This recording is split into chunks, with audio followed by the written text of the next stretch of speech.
دنیا میں کوئی بھی رشتہ یہ حق نہیں رکھتا کہ وہ آپ کا ذہنی سکون برباد کرے۔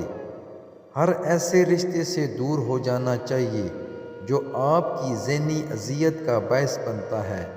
خدا کی دنیا بہت وسیع ہے، اس لیے اپنے مطابق لوگ ڈھونڈیں، ورنہ اکیلے رہنے کی عادت ڈال لیں۔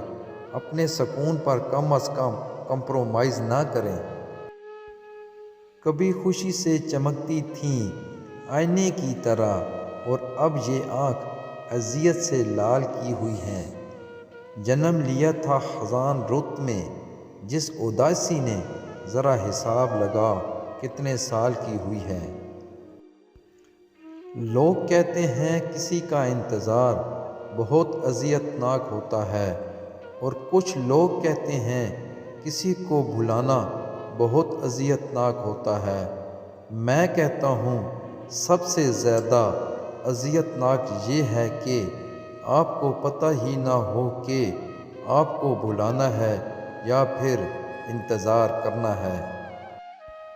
کس قدر اذیت ناک ہوتا ہے وہ وقت جب آپ اپنی عزت نفس کو مار کر کسی سے بات کرنے کی بھیک مانگتے ہیں، میسج کرتے ہیں، کال کرتے ہیں۔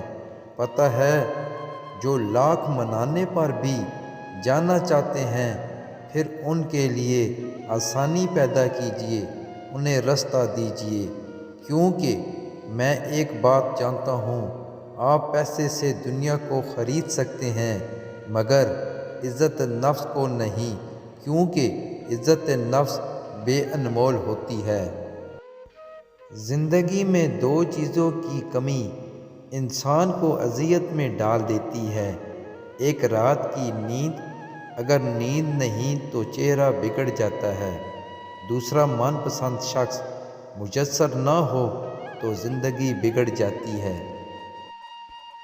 محبت کے موضوع پر آپ ساری دنیا کے تجربات پڑھ لیں، کتابیں پڑھ لیں، لیکن جب آپ کو محبت ہوگی تو آپ کی کچھ الگ سی فیلنگ ہوگی۔ آپ کو محبت کچھ الگ طرح سے مزہ یا اذیت دے گی، یہی محبت کی خاصیت ہے۔